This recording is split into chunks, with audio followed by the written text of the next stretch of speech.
नमस्कार। कार्यक्रम योग और जीवन के एक नए अंक में आप सभी का स्वागत है। आज के इस अंक में मैं हूं आपके साथ गरिमा वर्मा। दर्शकों, इस कार्यक्रम के माध्यम से हमारी ये कोशिश रहती है कि समय समय पर आप तक योग व इसके हमारे जीवन के विभिन्न पहलुओं पर जो असर पड़ता है उससे जुड़े विषयों पर कुछ जानकारी लेकर आएं। तो आज भी इसी सिलसिले को जारी रखते हुए हम जिस विषय पर कुछ जानकारी हासिल करेंगे वो है बदलते मौसम में योग का महत्व। जी हाँ, जिस तरह से ऋतुओं में परिवर्तन होता है, जिस तरह से मौसम बदलते हैं, उसी के साथ साथ हमारे शरीर में भी कुछ परिवर्तन आते हैं, जिनके कारण हमें कुछ समस्याओं का सामना करना पड़ सकता है। लेकिन इन सभी समस्याओं का एक असरकार और आसान सा उपाय है योग। वही योग जो न केवल हमारे शारीरिक स्वास्थ्य को ही बनाए रखने में हमारी सहायता करता है, लेकिन हमारे आत्मिक, मानसिक और आध्यात्मिक स्वास्थ्य का भी ध्यान रखता है। तो बदलते मौसम में किस तरह के योग आसन करने फ़ायदेमंद रहते हैं और कौन से योग आसन नहीं करने चाहिए, इन्हें करने का सही तरीका क्या है, यही सब जानेंगे हम आज के इस कार्यक्रम में हमारे स्टूडियो में मौजूद विषय विशेषज्ञ श्री योगाचार्य विनोद शर्मा जी से। और साथ ही योग आसनों के प्रदर्शन के लिए हमारे साथ है गगन ठाकुर जी। विनोद शर्मा जी, गगन ठाकुर जी, आप दोनों का ही हमारे स्टूडियोज़ में बहुत बहुत स्वागत है। धन्यवाद। विनोद शर्मा जी, जैसे कि हम कार्यक्रम की शुरुआत में कह रहे थे कि योग का हमारे जीवन के विभिन्न पहलुओं में बहुत असर रहता है, बहुत महत्व रहता है। तो सबसे पहले तो हम आपसे यही जानना चाहेंगे कि योग का हमारे जीवन में क्या महत्व रहता है। जी देखिए, योग जो है एक जीवन जीने की कला है और हमें ना केवल स्वस्थ रहने के लिए ही और यदि कोई बीमारी लग जाती है तो उसे दूर करने के लिए भी योग हमारे जीवन में अहम भूमिका निभाता है। और केवल शारीरिक स्तर पर ही नहीं, मानसिक और आध्यात्मिक स्तर पर भी योग हमें उन्नति की तरफ ले जाता है। जी, यानी योग हमारे जीवन के जो भी विभिन्न पहलू हैं उन्हें जोड़ करके एक साथ हमारे उत्थान के लिए काम करता है। जी विनोद जी, जैसा कि हमने बात की थी शुरू में कि जैसे मौसम बदलता है या ऋतु में परिवर्तन आता है तो हमारे शरीर में भी कुछ परिवर्तन आते हैं। जी बिल्कुल। जैसे देखिए, आजकल बसंत ऋतु का आगमन हो चुका है और इससे पहले शरद ऋतु थी, हेमंत ऋतु थी। तो क्या है कि शरद ऋतु में, सर्दी के मौसम में हमारे शरीर में कफ संचित होता है।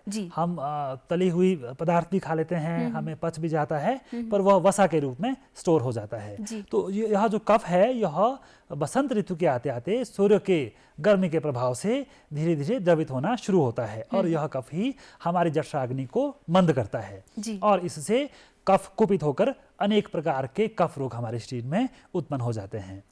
तो इसके लिए हमें विभिन्न प्रकार से हम अपने खान पान में बदलाव लाकर हम स्वस्थ रह सकते हैं और योगाभ्यास से हम स्वस्थ रह सकते हैं। जी, तो कोई ऐसे योग आसन या कोई ऐसा योगाभ्यास जो देखिए सुबह का समय है तो सुबह सुबह ही, वैसे तो कहा जाता है योगा जो है वो आपको सुबह सुबह ही करना चाहिए, लेकिन दिन की शुरुआत अच्छी करने के लिए कोई योग आसन या योग की शुरुआत हम कैसे करें, कुछ उसके बारे में हमें बताएं। जी देखिए, सुबह का समय ही योगाभ्यास के लिए उपयुक्त होता है और सबसे पहले देखिए मैं कुछ सावधानियां आपको बताना चाहूँगा कि जब भी हम योगाभ्यास आरंभ करें तो कुछ सावधानियों को हमें ध्यान में रखना है।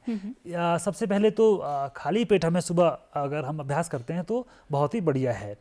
और किसी भी कोई गंभीर बीमारी ना हो, अगर कोई भी गंभीर बीमारी यदि है तो डॉक्टर की हम सलाह जरूर ले लें। बिल्कुल। और सुबह जैसे ही हम आरंभ करते हैं, योगाभ्यास आरंभ करते हैं, तो हमें क्योंकि हमें धीरे धीरे जो है छोटी हमारी सूक्ष्म क्रियाएं योगाभ्यास में आती हैं, उसको लेकर हमें आरंभ करना चाहिए। तो सबसे पहले हम किसी भी एक आसन में बैठकर हम अपने जो हमारे जॉइंट्स होते हैं, जॉइंट्स की प्रॉपर मूवमेंट के लिए हम सूक्ष्म क्रियाएं करते हैं। जी, तो सूक्ष्म क्रियाओं में जैसे हम आरंभ करते हैं, हमें अपने कुछ गर्दन की रोटेशन है तो ये करनी है, क्लॉकवाइज, एंटी क्लॉकवाइज, इस प्रकार से हमें सूक्ष्म क्रियाएं आरंभ करनी है।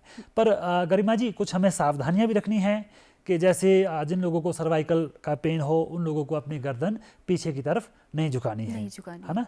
और क्लॉकवाइज, एंटी क्लॉकवाइज भी हम घुमा सकते हैं, राइट लेफ्ट। और काउंटर पोज हमें ध्यान रखना है कि जिस डायरेक्शन में हम करते हैं उसके अपोजिट भी हम उतनी ही क्रियाएं उसके अपोजिट डायरेक्शन में भी करें। जैसे हमने अपने नेक को रोटेट किया तो क्लॉकवाइज जितनी बार हम रोटेट करेंगे तो ध्यान रहे एंटी क्लॉकवाइज भी हमें अपनी गर्दन को रोटेट करना है। और अप साइड, डाउन साइड या राइट या लेफ्ट में हम जैसे अपने गर्दन को ले जाते हैं, तो हमें ये ध्यान रखना है कि उतनी ही बार हम उसका काउंटर पोज भी करें और एक लयबद्धता के साथ हमें इसका अभ्यास करना है। जी विनोद जी, ये हम आपसे ज़रूर जानना चाहेंगे कि कितनी बार ये इसको रेपिटेशन करनी चाहिए और कैसा वो टाइम कितना देना चाहिए कि एक तरफ अगर गर्दन घुमाई है तो कितनी देर तक उस तरफ रखें, या होल्ड करना ज़रूरी है या कंटिन्यूस करते रहें? जी देखिए, जैसे जैसे आपका अभ्यास बढ़ता है, आरंभ में तो हमें कुछ सेकंड के लिए ही अभ्यास करना है और जैसे मान लीजिए नेक रोटेशन करते हैं तो जैसे 5 बार हमने क्लॉकवाइज रोटेट किया तो 5 बार ही एंटी क्लॉकवाइज करना है और धीरे धीरे हमें इसका अभ्यास करना है।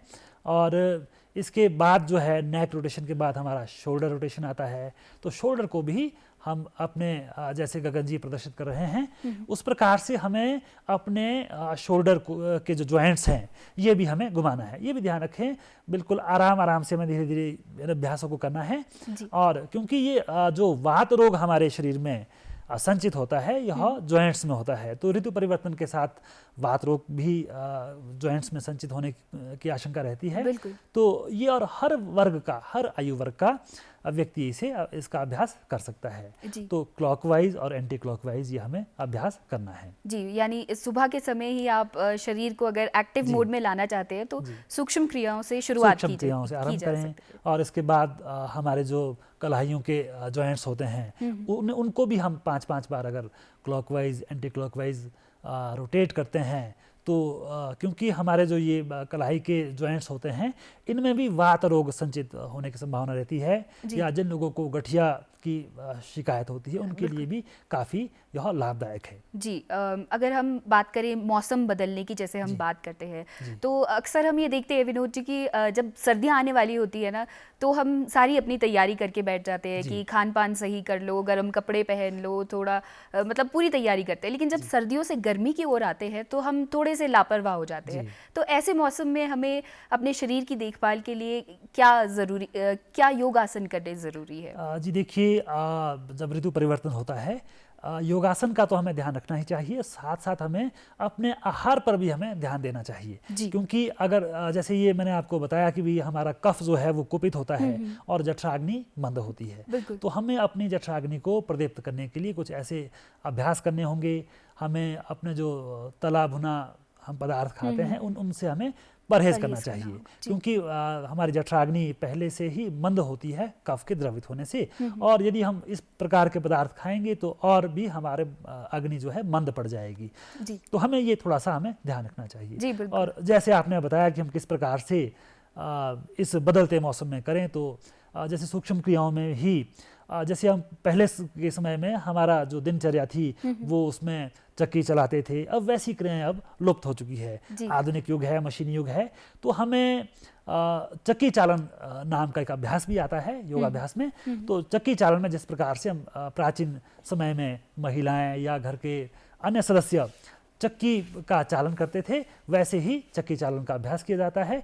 इसमें भी हमारे पूरे कमर की, पीठ की एक्सरसाइज हो जाती है। और इसमें एक जो ध्यान देने वाली बात है कि जिन लोगों को पीठ में दर्द हो, सर्वाइकल का दर्द हो, वो आगे झुकने वाले कोई भी अभ्यास ना करें। तो हमें योग के ऐसे अभ्यास उन लोगों को करने हैं जो आगे झुकने वाले ना हो। तो ये हमें कुछ सावधानियां भी योगाभ्यास करते हुए रखनी हैं। जी बिल्कुल, और जैसा कि आपने कहा कि खाली योगाभ्यास से ही हम स्वस्थ नहीं रह पाएंगे, जो हमारा खान पान का तरीका है उसे भी हमें सुधारना होगा, तभी आगे चल के हम स्वस्थ रह पाएंगे। जी देखिए, इस विषय में श्रीमद् भगवद गीता में भी एक श्लोक आता है, युक्त आहार विहार से युक्त चेष्टस्य कर्मसु, कि यदि हमारा आहार विहार युक्त होगा और अपना चलना फिरना ठीक होगा, क्योंकि जो बसंत ऋतु आती है इसमें जो सैर है, भ्रमण है, वो भी काफ़ी लाभदायक होता है। तो हमें इस पर भी ध्यान देना चाहिए। और जो हमारा आहार है, हमें जो कफ वर्धक पदार्थ है वो हमें वर्जित करने चाहिए। इस मौसम में गेहूं का आटा, जौ का आटा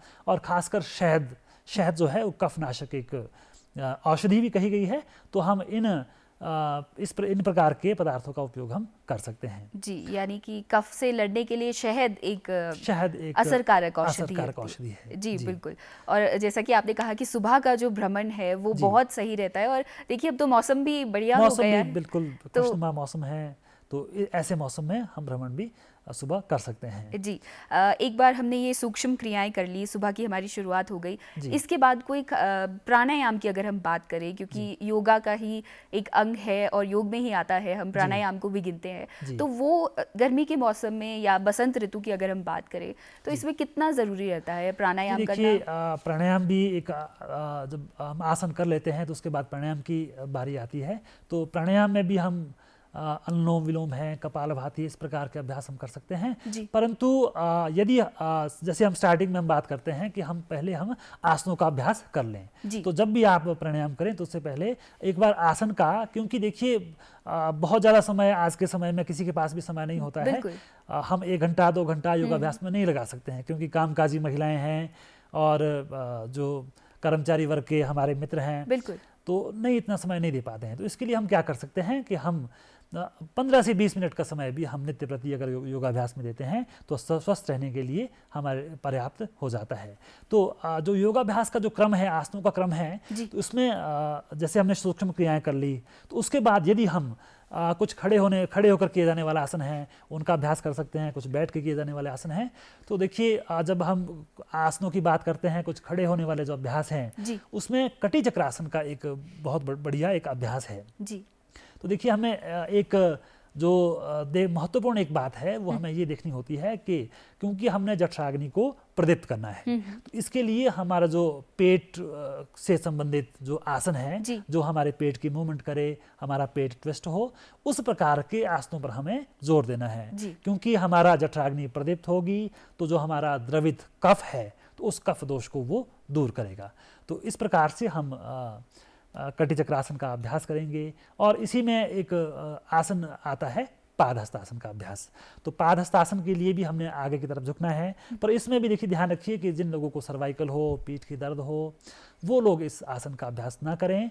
तो ये भी हमारे जो पेट के लिए, पेट से संबंधित जो विकार है, कफ दोष है और जठराग्नि को प्रदीप्त करने के लिए बहुत ही उपयुक्त आसन है। तो पादहस्तासन का ये भी अभ्यास है और हर वर्ग के व्यक्ति से कर सकते हैं। एक इसमें जो ध्यान देने वाली बात ये है कि इसे अपनी सामर्थ्य के हिसाब से ही करें। ऐसा ना हो कि हमने बहुत ज़्यादा अभ्यास में हम चले गए और कहीं पीठ में अधिक दर्द आ जाए। तो जितना हो सकता है धीरे धीरे इस अभ्यास को करना है। जी बिल्कुल। और विनोद जी, कहा भी जाता है कि आपका शरीर आपको खुद बताता है कि आपकी क्या लिमिट है, आप कहाँ तक कर सकते हो। तो सबसे ज़्यादा ज़रूरी है कि अपनी शरीर की सुने और उसकी बात ज़रूर माने। तो देखिए, आसनों की हमारी बात हो रही है और आपने भी कहा कि इतना समय आज के समय में लोगों के पास नहीं होता है। जो हमारे किसान बागवान भाई बहन है वो सुबह ही अपने कामकाज पे निकल जाते हैं, माताएं बहनें भी व्यस्त हो जाती हैं। तो एक भ्रांति रहती है, एक ये हमारे मन में बैठा होता है कि अगर सुबह उठ करके जल्दी हमने योगा नहीं किया तो फिर उस दिन का योगा रह जाता है। तो ऐसा भी कुछ है कि योगा सिर्फ सुबह के समय ही किया जा सकता है? ऐसा नहीं है कि सुबह के समय ही हम कर सकते हैं, शाम के समय भी कर सकते हैं। जब भी हम योगाभ्यास करें तो हम ये ध्यान रखें कि हम खाना यदि हम सुबह कर लें तो बहुत बढ़िया है, और यदि खाना खा लिया हो तो कम से कम खाने के 4 घंटे बाद हम इस योगाभ्यास को कर सकते हैं। और एक और भी ध्यान रखें कि जिस प्रकार से हमने अभी पादहस्तासन का अभ्यास किया वैसे ही उसका काउंटर पोज भी जरूर करें। तो पादहस्तासन का काउंटर पोज अर्धचंद्रासन नाम का एक आसन है, वो आता है। तो इसमें क्या है कि जैसे हम आगे की तरफ झुकते हैं, इस आसन में हम पीछे की तरफ झुकते हैं। और ये देखिए, जैसे मैं सावधानी पिछले आसन में आपको बता रहा था कि जिनको लोगों को सर्वाइकल की दिक्कत हो, पीठ दर्द हो, वे और आसनों को ना करें। पर जो पीछे झुकने वाले आसन हैं, सर्वाइकल जिन लोगों को है वो भी अर्धचंद्रासन का अभ्यास कर सकते हैं। पीठ दर्द में भी जितनी अपनी सामर्थ्य है उस हिसाब से इस आसन का अगर हम अभ्यास करते हैं तो यह लाभकारी होगा। जी, और ये कितनी देर तक करना जरूरी होता है? देखिए, जब भी हम नए जो अभ्यासी होते हैं वो कुछ सेकंड से ही अभ्यास करें, और श्वास जो है वो भरते हुए, जब भी हम बैकवर्ड बेंडिंग करते हैं तो श्वास भरते हुए बैकवर्ड बेंडिंग करें, और जब भी हम आगे की तरफ मूवमेंट करते हैं तो हमें श्वास छोड़ते हुए इन अभ्यासों को करना चाहिए। जी, और इसके बाद की अगर हम क्रिया की बात करें तो देखिए, 2-3 आसन में ये खड़े होकर किए जाने वाला अभ्यास हैं, और ये जितने भी अभ्यास किए ये हमारे पेट के लिए लाभदायक है और जठराग्नि को प्रदीप्त करने के लिए उपयोगी है। क्योंकि जो हमारा ये बसंत ऋतु है इसमें जठराग्नि मंद हो जाती है। तो इस जठराग्नि को प्रदीप्त करने के लिए ये आसन है। इसके बाद एक बहुत ही बढ़िया एक आसन है मंडूकासन का अभ्यास। और बिल्कुल जैसे गगन जी बैठे हैं, वज्रासन में बैठना है और दोनों मुट्ठियाँ बंद करके और अपने नाभि स्थल के दोनों तरफ अपनी मुट्ठियों को लगाना है और आगे की तरफ झुकना है। तो इसमें भी जो श्वास है, श्वास छोड़ते हुए आगे जाना है और आगे अंतिम पोजीशन पर आप अपना श्वास नॉर्मल इनहेल एक्सहेल कर सकते हैं। और रुकने का जो, क्योंकि इस आसन पे स्टार्टिंग में बहुत देर तक नहीं रुक सकते हैं, तो धीरे धीरे कुछ सेकंड से 4-5 सेकंड से आप शुरू करके धीरे धीरे इस अभ्यास को आप 1-2 मिनट तक भी बढ़ा सकते हैं। जी, और प्रिकॉशंस की अगर हम बात करें, देखिए इस आसन में प्रिकॉशंस तो बहुत ही ज़रूरी है। किसी की सर्जरी हुई हो, पेट में अल्सर हो, तो ऐसी कंडीशन में इस आसन का अभ्यास नहीं करना है। तो ये आसन भी अगर हम नियमित रूप से करते हैं तो हमें इसका लाभ मिलता है। जी बिल्कुल। और इसका एक काउंटर पोज भी है। हम उष्ट्रासन का अभ्यास करते हैं, जैसे हमने इसमें फॉरवर्ड बेंडिंग किया, वैसे ही एक उष्ट्रासन का अभ्यास है। और ये भी हमारी जंघाओं को भी स्ट्रेंथ करता है, मसल्स को, छाती के मसल को भी स्ट्रेंथ करता है और पेट की जो अग्नि है, जठराग्नि को भी प्रदीप्त करता है। तो यह अभ्यास भी काफ़ी लाभदायी है इस मौसम में। यदि हम बसंत ऋतु में उष्ट्रासन का अभ्यास करते हैं तो हमारे शरीर के लिए काफ़ी लाभदायक यह माना जाता है। जी, और देखिए गर्मियों की अगर हम बात करें विनोद जी, तो जो त्वचा और बालों से संबंधित समस्याएं होती हैं वो भी काफ़ी बढ़ जाती है, तो इनका भी निदान योगा के द्वारा किया जा सकता है? जी बिल्कुल। देखिए ये जितने भी आसन हैं, क्योंकि आयुर्वेद और योग ये दोनों ही ऐसी पद्धतियां हैं कि यदि आप किसी एक पर्टिकुलर लाभ के लिए भी आसन ये करते हैं तो ये अपने जो मिलने वाले इनके लाभ हैं, ये सारे लाभ हमें प्राप्त हो जाते हैं। जैसे हम जब आयुर्वेद की बात करते हैं तो वात पित्त कफ पर ही निदान होता है, तो 3 दोषों पर निदान होता है। वैसे ही जब भी हम योगाभ्यास करते हैं तो ऐसा नहीं है कि हमें उसके कुछ ही लाभ मिलेंगे। जब भी हम योगाभ्यास करते हैं तो हमारे संपूर्ण स्वास्थ्य के लिए लाभकारी होते हैं। और जैसे आपने एलर्जी की बात की या त्वचा से संबंधित जो रोग होते हैं उसके लिए कुछ हमारी मुद्राएं हैं, प्राणायाम हैं, उनका भी अभ्यास रहता है। तो प्राणायाम और मुद्रा की हम थोड़े आसनों के बाद हम बात करेंगे। तो जब पहले हम इसके बाद मैं चाहूँगा कुछ हम लेट कर जो हम किए जाने वाला आसन है वो भी हम अपने दर्शकों को जरूर बताएं। बिल्कुल। तो देखिए लेट कर भी जब आसन किए जाते हैं तो 2 प्रकार से आसन किए जाते हैं। एक तो हम पीठ के बल लेटते हैं, दूसरा पेट के बल लेटते हैं। तो जब हम पेट के बल लेटते हैं तब भी कुछ एक आसन ऐसे हैं जिनको करने से हमारे जठराग्नि प्रदीप्त होती है। तो पेट के बल जब हम लेटते हैं तो हम भुजंगासन का ऐसा एक अभ्यास है, तो जिससे हमारी जठराग्नि प्रदीप्त होती है, छाती का विकास होता है। और भुजंगासन के अभ्यास के लिए हमें नाभि से ऊपर अपना जो अपर लिम्ब है वो ऊपर की तरफ उठाना है, आसमान की तरफ देखना है और श्वास भरते हुए हमें इस आसन का अभ्यास करना है। और यथासंभव जितना देर तक हम रुक सकें, हमारे दर्शक जब योगाभ्यास करें तो ज़बरदस्ती कोई भी आसन ना करें, जितनी देर तक आसानी से रुक सकते हैं उतना रुकें। और इसी में एक वेरिएशन आता है तिर्यक भुजंगासन, क्योंकि हमने जठराग्नि को प्रदीप्त करना है। इस मौसम में जठराग्नि हमारी मंद पड़ती है, तो हमें भुजंगासन में जब उठते हैं तो हमें अपने शोल्डर को थोड़ा सा पीछे की तरफ झुकाना है और हम अपने दृष्टि से अपने एड़ी की तरफ अपनी नज़र जब करते हैं तो हमारा ये तिर्यक भुजंगासन होता है। और विशेष बात इसमें यह है कि हम काउंटर पार्ट यानी कि दोनों तरफ से इस आसन को, तिर्यक भुजंगासन को करें। तो देखिए ये भी बहुत ही उपयोगी आसन है जो हम जठराग्नि को प्रदीप्त करने के लिए बसंत ऋतु में कर सकते हैं। जी विनोद जी, एक आप योगासन के बारे में बताते हुए श्वासों के बारे में भी बात कर रहे हैं, तो योगा में ये सांसों का लेना और छोड़ना, इसका क्या महत्व रहता है, ये भी हम आपसे जानना चाहेंगे। जी देखिए योगाभ्यास और व्यायाम में यही फर्क है। व्यायाम में हम सांसों पर बहुत ध्यान नहीं देते हैं, पर जब भी हम योगाभ्यास करते हैं तो हमें श्वासों पर और अपने मन पर पूरा ध्यान देना होता है। और तभी यह योगाभ्यास जो है हमारे शरीर के लिए, मन के लिए और आध्यात्मिक उन्नति के लिए लाभदायक होता है।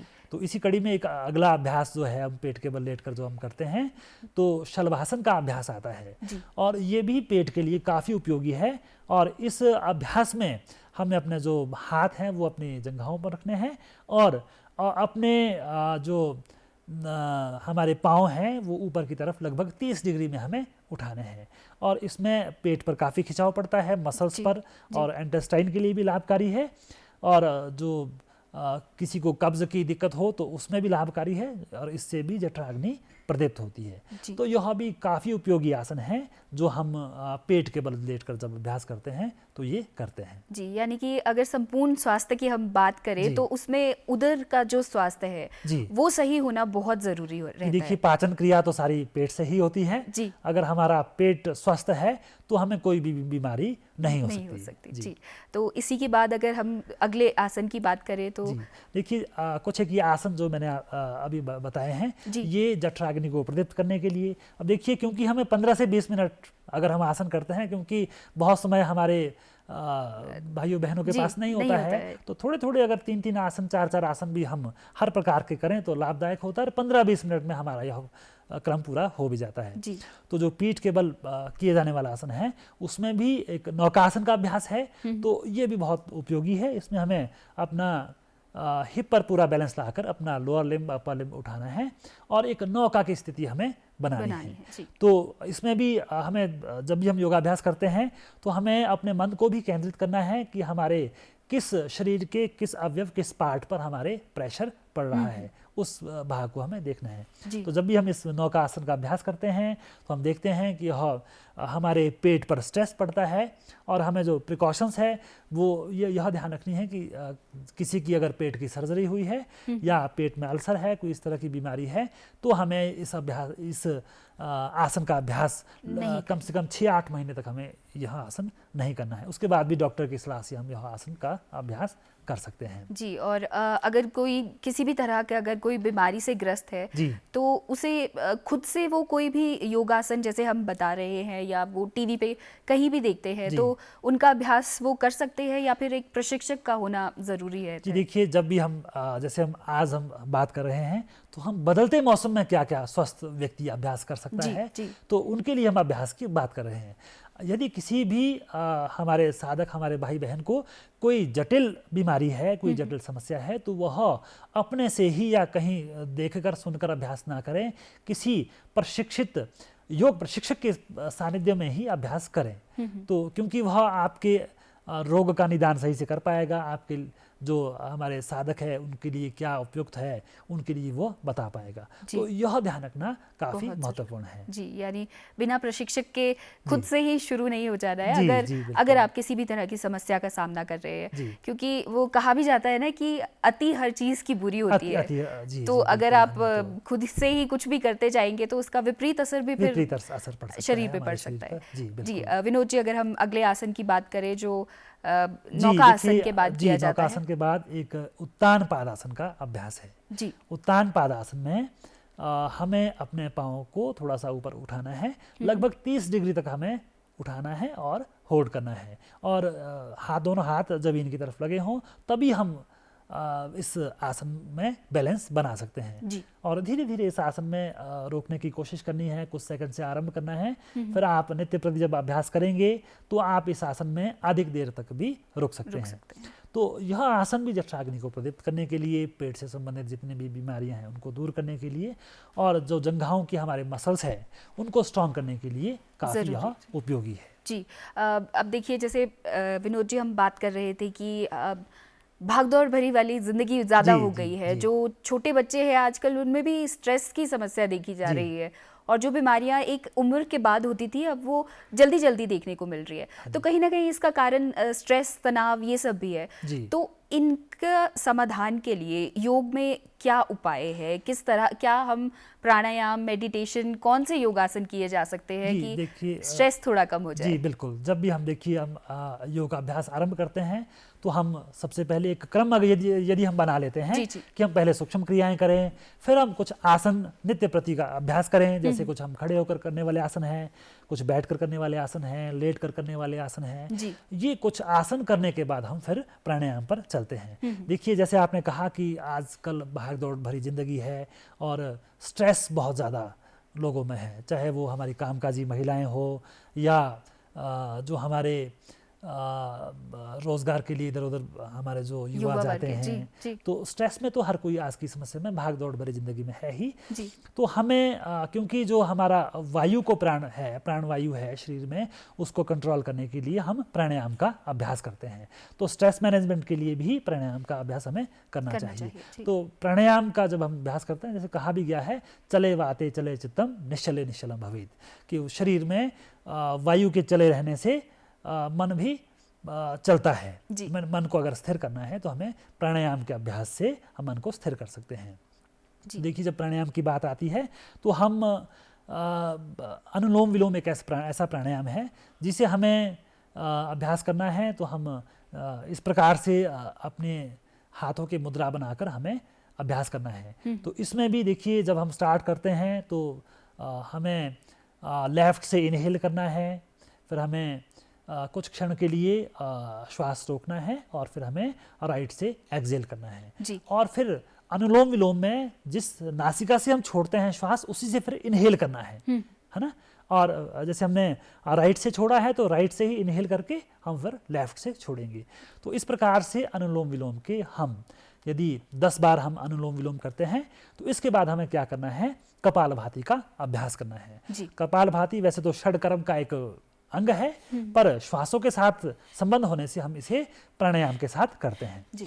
तो प्राणायाम जब हम कपालभाति करते हैं तो हमें बिल्कुल सहज रूप से करना है।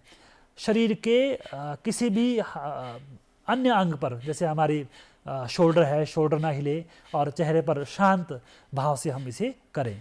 तो इससे भी हमारे जो श्वासों की प्रक्रिया है वो शांत होती है, और शरीर की अनेक प्रकार की बीमारियां दूर होती है। स्ट्रेस को दूर करने के लिए भी यह लाभदायक है। जी, और इस तरह से अगर हम प्राणायाम का अभ्यास हम करते रहे तो देखिए, कुछ पल के लिए सुकून भी मिलता है कि शांति से आप कहीं बैठे हैं और अपने लिए थोड़ा सा समय निकाल के कुछ कर रहे हैं। अब कपालभाति के बाद अगर कोई जो प्राणायाम में आता है उसके आसन की हम बात करें। जी देखिए, जैसे हम अभी अनुलोम विलोम और कपालभाति की, अनुलोम विलोम के आप 10 साइकिल करते हैं, ठीक है। उसके बाद यदि आप 20 स्ट्रोक कपालभाति के लगाते हैं तो 20 स्ट्रोक कपालभाति के लगा के फिर आप अनुलोम विलोम दोबारा कर सकते हैं। इस प्रकार से 3 या 4 साइकिल इन दोनों ही प्राणायामों को मिश्रित करके आप कर सकते हैं। वैसे तो ये भी पर्याप्त है, पर जैसे हमें अपने जठराग्नि को प्रदीप्त करना है तो हम इसके साथ भस्त्रिका प्राणायाम का भी अभ्यास कर सकते हैं। भस्त्रिका में भी कपालभाति की तरह हमें स्ट्रोक लगाने होते हैं, पर हमें श्वास थोड़ा सा स्पीड से खींचना भी है, छोड़ना भी है। तो हमें दोनों तरह का ध्यान रखना है। तो यह भस्त्रिका प्राणायाम है जो इस मौसम में हम कर सकते हैं। जी। तो विनोद जी, आज आप हमारे स्टूडियोज़ में आए और हमें इतने सारे आसनों के बारे में, हमारे जीवन के जीने के तरीके के बारे में बताया, खान पान के बारे में बताया, इसके लिए आपका बहुत बहुत धन्यवाद। साथ ही गगन ठाकुर जी, आपने इन सारे आसनों का प्रदर्शन करके दिखाया, आपका भी बहुत बहुत धन्यवाद। तो दर्शकों, इसी के साथ आज का ये कार्यक्रम यहीं संपन्न करने की दीजिए अनुमति। नमस्कार।